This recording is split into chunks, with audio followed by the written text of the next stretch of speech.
సభ అంతా కూడా ఆయనే స్పాన్సర్ అనమాట. ఇప్పుడు అందుకోసం అని చెప్పి అప్పుడు ఆ సీట్ ఒకటి అడిగారు. దాంతో పాటుగా ఇంకొక 2 అసెంబ్లీ సీట్లు అయ్యో అడిగారు.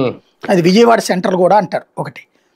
అయితే ఆ బాబు గారు తర్వాత ఎవరు ఒత్తిడి తెచ్చారో తెలియదు కానీ ఇవ్వలేదు అవేవి సీట్లు. బాబు గారు ఇవ్వకపోయినా సరే పవన్ కళ్యాణ్ ఏం పట్టించుకోలేదు, ఆయనకు ప్రచారం చేసి పెట్టారు. ఆ తర్వాత అధికారంలోకి వచ్చాక కూడా ఏనాడు ఇబ్బంది పెట్టలేదు ఆయన 4 ఏళ్ళు కూడా. మధ్యలో ఒకటి అదేది అమరావతి ఇష్యూలో ఒకసారి ఇది, మిగతా అది కేంద్రాన్ని తిట్టారు కానీ బాబు గారితో బాగానే ఉన్నారు ఆయన. 2019లో ఒక ఎత్తుగడ వేశారు.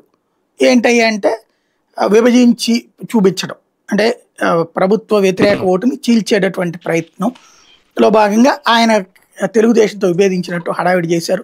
కమ్యూనిస్టులతో వీళ్ళతో కలిసి వెళ్ళారు. తద్వారా కూడా చంద్రబాబు గారికి లబ్ధి చేకూర్చే ప్రయత్నమే చేసుకొచ్చారు పవన్ కళ్యాణ్ గారు. 2024 అది జగన్ అధికారంలోకి రావడానికి కారణమైంది. కాబట్టి 2024లో వచ్చేటప్పటికి అట్లా కాదు, మనకు కలిసి ఉంటేనే మనకు బెటరు అంటే మనతో పాటు బీజేపీ కూడా ఉండాలన్నటువంటి పాయింట్ కూడా ఇద్దరు అనుకోవడం, బీజేపీని కూడా తీసుకురావడం, అది కూడా ఇనిషియేటివ్ అయిపోయింది. పని ముగ్గురు నడుస్తున్నారు. ఇప్పుడు బాబు గారు కాపాడుకోవాలనుకుంటున్నది పవన్ కళ్యాణ్తో స్నేహం. ఎస్పెషల్లీ కేంద్రంలో మోడీని సంతృప్తిపరచడం, ఆంధ్రాలో పవన్ కళ్యాణ్కి ఇబ్బంది రాకుండా చూసుకోవడం, ఈ 2 సిస్టమేటిక్గా చేసుకెళ్తున్నారు.